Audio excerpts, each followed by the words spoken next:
जय माता की भक्तों, आज दुर्गा सप्तशती के 5, 6, 7 अध्यायों का श्रवण करेंगे, जिससे माता रानी की अटूट कृपा प्राप्त होती है।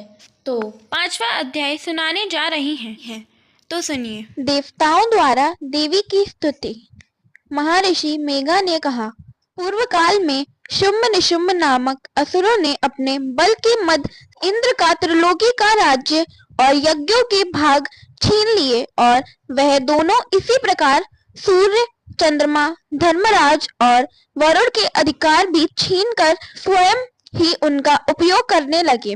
वायु और अग्नि का कार्य भी वहां करने लगे, और इसके पश्चात उन्होंने जिन देवताओं का राज्य छीना था उनको अपने अपने स्थान से निकाल दिया। इस तरह से अधिकार छीने हुए तथा दैत्यों द्वारा निकाले हुए देवता अपराजिता देवी का स्मरण करने लगे कि देवी ने हमको वर दिया था कि मैं तुम्हारी संपूर्ण विपत्तियों को नष्ट करके रक्षा करूंगी। ऐसा विचार कर सब देवता हिमालय पर गए और भगवती विष्णु माया की स्तुति करने लगे। देवताओं ने कहा, देवी को नमस्कार है, शिव को नमस्कार है, प्रकृति और भद्रा को नमस्कार है। हम लोग रुद्रा, नित्या और गौरी को नमस्कार करते हैं। ज्योत्सनामयी, चंद्रूपिणी व सुख रूपा देवी को निरंतर नमस्कार है। शरणागतों का कल्याण करने वाली वृद्धि और सिद्धि रूपा देवी को हम बार बार नमस्कार करते हैं। और निक्षेत्री, नैर्यति, राजाओं की लक्ष्मी तथा सारवाड़ी को नमस्कार है। दुर्गा को, दुर्ग स्थलों को पार करने वाली दुर्गपरा को, सारा सर्वकारिणी ख्याति कृष्णा और धूम्र देवी को सदैव नमस्कार है। अत्यंत सौम्य तथा अत्यंत रौद्र रूपा को हम नमस्कार करते हैं, उन्हें हमारा बारंबार प्रणाम है। जगत की आधार भूत कृति देवी को बार बार नमस्कार करते हैं। जिस देवी को प्राणी मात्र विष्णु माया कहते हैं उसको नमस्कार है, उसको नमस्कार है, उसको नमस्कार है। जो देवी संपूर्ण प्राणियों में चेतना कहलाती है उसको नमस्कार है, उसको नमस्कार है, उसको नमस्कार है। जो देवी संपूर्ण प्राणियों में बुद्धि रूपा से स्थित है उसको नमस्कार है, उसको नमस्कार है, उसको नमस्कार है। जो देवी सब प्राणियों में निद्रा रूप से विराजमान है उसको नमस्कार है, उसको नमस्कार है, उसको नमस्कार है।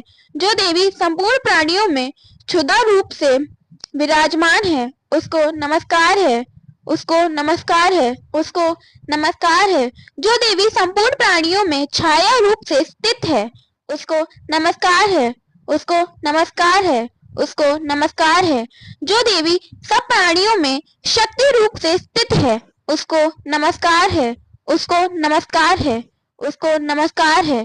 जो देवी संपूर्ण प्राणियों में तृष्णा रूप से स्थित है उसको नमस्कार है, उसको नमस्कार है, उसको नमस्कार है। जो देवी सब प्राणियों में शांति रूप से स्थित है उसको नमस्कार है, उसको नमस्कार है, उसको नमस्कार है। जो देवी सब प्राणियों में जाति रूप से स्थित है उसको नमस्कार है, उसको नमस्कार है, उसको नमस्कार है। जो देवी सब प्राणियों में लज्जा रूप से स्थित है उसको नमस्कार है, उसको नमस्कार है, उसको नमस्कार है। जो देवी सब प्राणियों में शांति रूप से स्थित है उसको नमस्कार है, उसको नमस्कार है, उसको नमस्कार है। जो देवी संपूर्ण प्राणियों में श्रद्धा रूप से स्थित है उसको नमस्कार है, उसको नमस्कार है, उसको नमस्कार है। जो देवी संपूर्ण प्राणियों में कांति रूप से स्थित है, जो देवी सब प्राणियों में लक्ष्मी रूप से स्थित है उसको नमस्कार है, उसको नमस्कार है, उसको नमस्कार है। जो देवी संपूर्ण प्राणियों में वृत्ति रूप से स्थित है उसको नमस्कार है, उसको नमस्कार है, उसको नमस्कार है। जो देवी सब प्राणियों में समृद्धि रूप से विराजमान है उसको नमस्कार है, उसको नमस्कार है, उसको नमस्कार है। जो देवी सब प्राणियों में दया रूप से स्थित है उसको नमस्कार है, उसको नमस्कार है, उसको नमस्कार है। जो देवी प्राणियों में दृष्टि रूप से स्थित है उसको नमस्कार है, उसको नमस्कार है, उसको नमस्कार है। जो देवी संपूर्ण प्राणियों में मातृ रूप से स्थित है, उसको नमस्कार है, उसको नमस्कार है, उसको नमस्कार है। जो देवी संपूर्ण प्राणियों में भ्रांति रूप से स्थित है, उसको नमस्कार है, उसको नमस्कार है, उसको नमस्कार है। जो देवी संपूर्ण प्राणियों में नित्य व्याप्त रहती है, उसको नमस्कार है। जो देवी चैतन्य रूप से इस संपूर्ण संसार को व्याप्त करके स्थित है, उसको नमस्कार है, उसको नमस्कार है, उसको नमस्कार है। पूर्व काल में देवताओं ने अपने अभिष्ट फल पाने के लिए जिसकी स्तुति की है और देवराज इंद्र ने बहुत दिनों तक जिसका सेवन किया है, वह कल्याण की साधना भूता ईश्वरी हमारा कल्याण और मंगल करें तथा सारी विपत्तियों को नष्ट कर डालें। असुरों के सताए हुए हम संपूर्ण देवता उस परमेश्वरी को इस समय नमस्कार करते हैं तथा जो भक्ति पूर्वक स्मरण की जाने पर तुरंत ही सब विपत्तियों को नष्ट कर देती हैं, वह जगदम्बा इस समय भी हमारा मंगल करके हमारी समस्त विपत्तियों को दूर करे। महर्षि मेघा ने कहा है, हे राजन, इस प्रकार सब देवता स्तुति कर रहे थे तो उसी समय पार्वती देवी गंगा में स्नान करने के लिए आईं। तब उनके शरीर से प्रकट होकर शिवा देवी बोली, शुंभ दैत्य के द्वारा स्वर्ग से निकले हुए और निशुंभ से हारे हुए यह देवता मेरी ही स्तुति कर रहे हैं। पार्वती के शरीर से अंबिका निकली थी, इसलिए उसको संपूर्ण लोक में कौशिकी कहते हैं। कौशिकी के प्रकट होने के पश्चात पार्वती देवी के शरीर का रंग काला हो गया और वह हिमालय पर रहने वाली कालिका देवी के नाम से प्रसिद्ध हुई।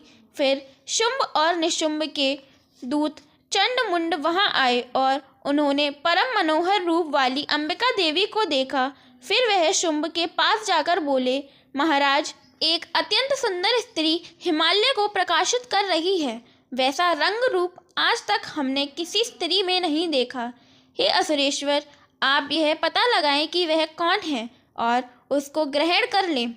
वह स्त्री स्त्रियों में रत्न है। वह अपनी कांति से दसों दिशाओं को प्रकाशित करती हुई वहाँ स्थित है, इसलिए आपको उसका देखना उचित है।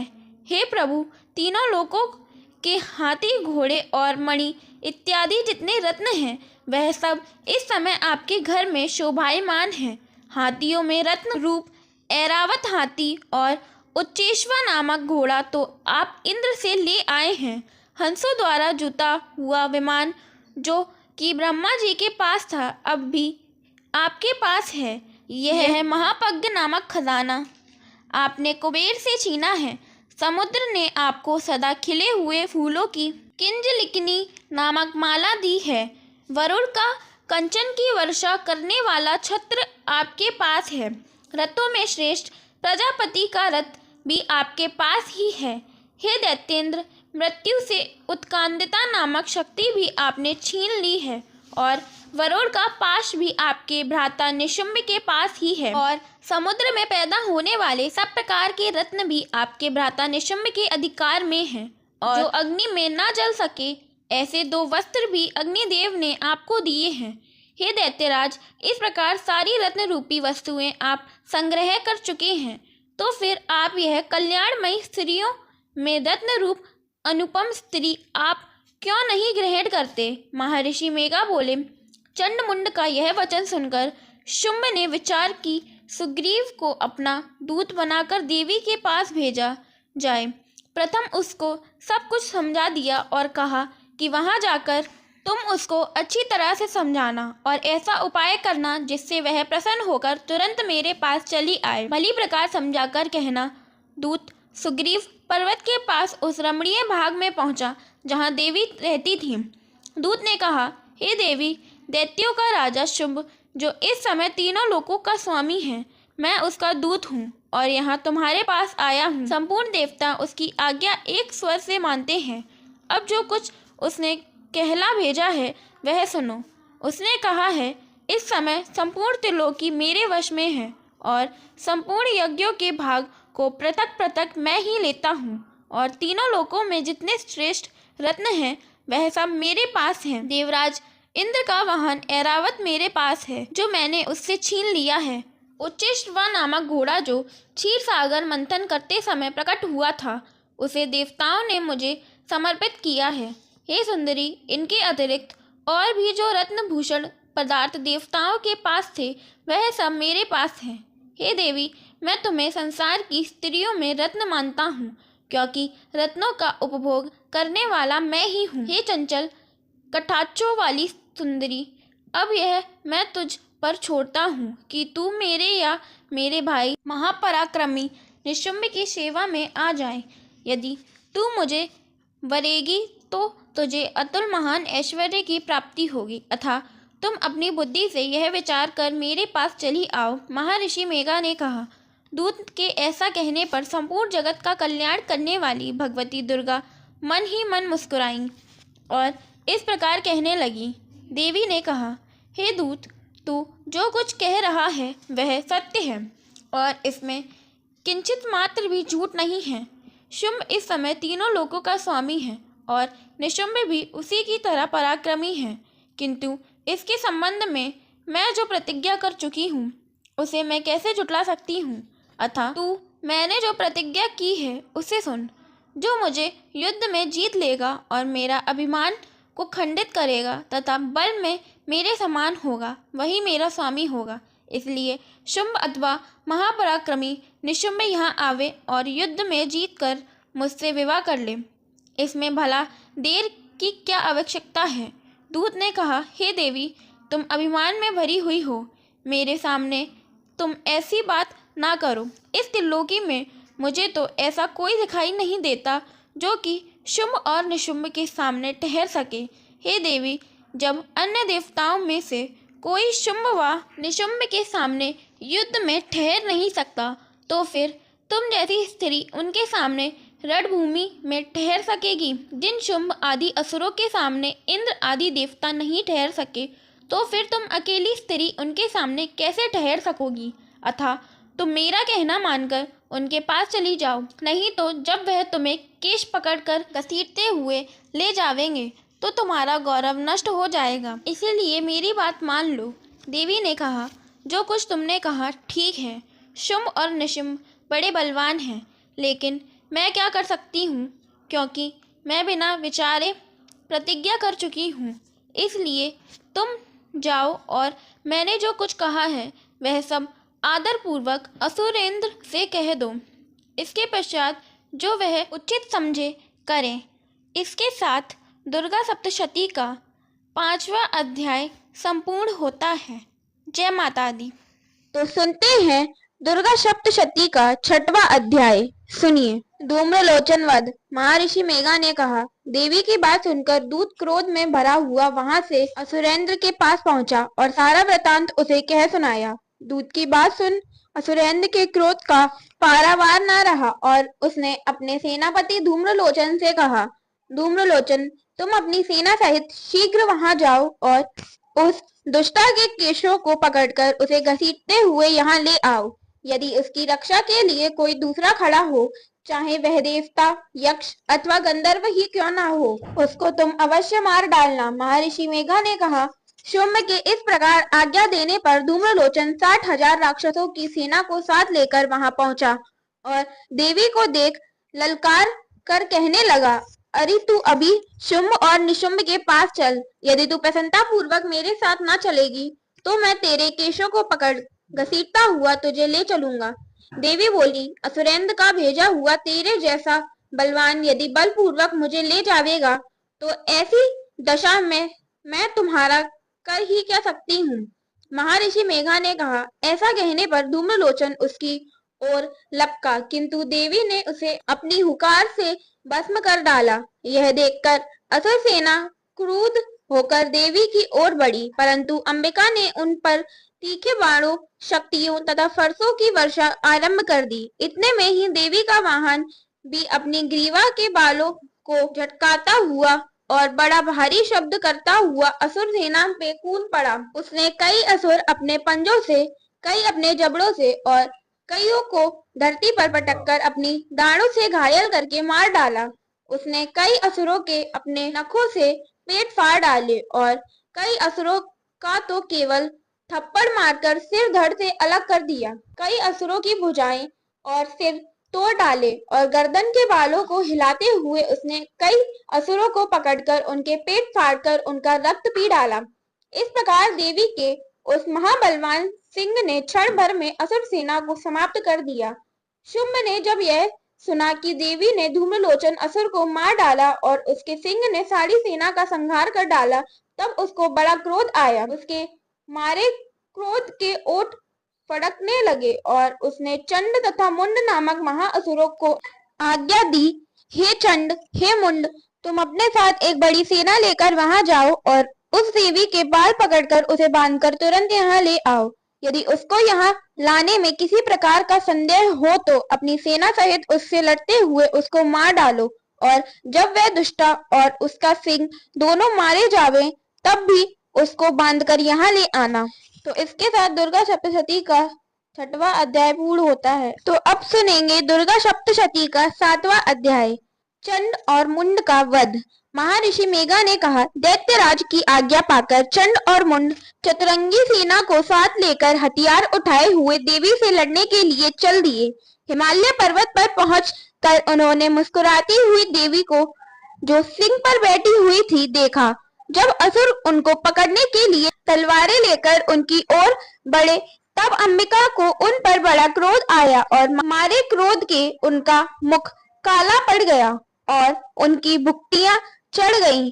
उनके ललाट में से अत्यंत भयंकर तथा अत्यंत विस्मृत मुख वाली लाल आंखों वाली काली प्रकट हुई, जो कि अपने हाथ से तलवार और पाश लिए हुए थी। वह विचित्र खड्ग धारण किए हुए थी तथा चीते के चर्म की साड़ी एवं नरमुंडों की माला पहने रखी थी। उसका मांस सूखा हुआ था और शरीर केवल हड्डियों का ढांचा था और जो भयंकर शब्द से दिशाओं को पूर्ण कर रही थी।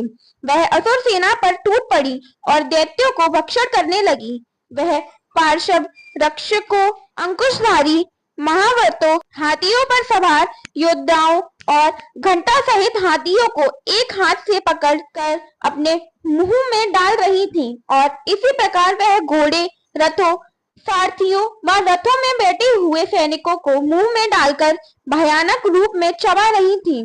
किसी के केश पकड़कर, किसी की गर्दन पकड़कर, किसी को पैरों से दबाकर और किसी को छाती से मसलकर मार रही थी। वह दैत्य के छोड़े हुए बड़े बड़े अस्त्र शस्त्रों को मुंह में पकड़कर और क्रोध में भर उनके दांतों से पीस रही थी। उसने कई बड़े बड़े असुर भक्षण कर डाले, कितनों को ढोट डाला और कितने उसके मार के मारे भाग गए। कितनों को उसने तलवार से मार डाला, कितनों को अपने दांतों से समाप्त कर दिया और इस प्रकार देवी ने क्षण भर में संपूर्ण दैत्य सेना को नष्ट कर दिया। यह देख महापराक्रमी चंड काली देवी की ओर लपका और मुंड ने भी देवी पर अपने भयानक बाणों की वर्षा आरंभ कर दी और अपने हजारों चक्र उस पर छोड़े। उस समय वह चमकते हुए बाण व चक्र देवी के मुख में प्रविष्ट हुए इस प्रकार दिख रहे थे जैसे मानो बहुत से सूर्य मेघों की घटा में प्रविष्ट हो रहे हों। इसके पश्चात भयंकर शब्द के साथ काली ने अत्यंत जोश में भरकर विकट अट्टहास किया। उसका भयंकर मुख देखा नहीं जाता था। उसके मुख में श्वेत दांतों की पंक्ति चमक रही थी। फिर उसने तलवार हाथ में लेकर अर्थात हूँ शब्द कहकर चंड के ऊपर आक्रमण किया और उसके केश पकड़कर उसका सिर काट अलग कर दिया। चंड को मारा हुआ देखकर मुंड देवी की ओर लपका, परंतु देवी ने क्रोध में भरे उसे भी अपनी तलवार से यमलोक पहुंचा दिया। चंड और मुंड को मारा हुआ देखकर उसकी बाकी बची हुई सेना वहां से भाग गई। इसके पश्चात काली चंड और मुंड के कटे हुए सिरों को लेकर चंडिका के पास गई और प्रचंड अट्टहास के साथ कहने लगी, हे देवी, चंड और मुंड दो महादैत्यों को मारकर तुम्हारी भेंट कर दिया है। अब शुभ और निशुंभ का तुमको स्वयं वध करना है। महर्षि मेघा ने कहा, वहां लाए हुए चंड और मुंड के सिरों को देखकर कल्याणमयी चंडी ने काली से मधुर वाणी में कहा, हे देवी, तुम चूंकि चंड और मुंड को मेरे पास लेकर आई हो अतः संसार में चामुंडा के नाम से तुम्हारी ख्याति होगी। तो इसके साथ दुर्गा सप्तशती का 7वां अध्याय पूर्ण होता है।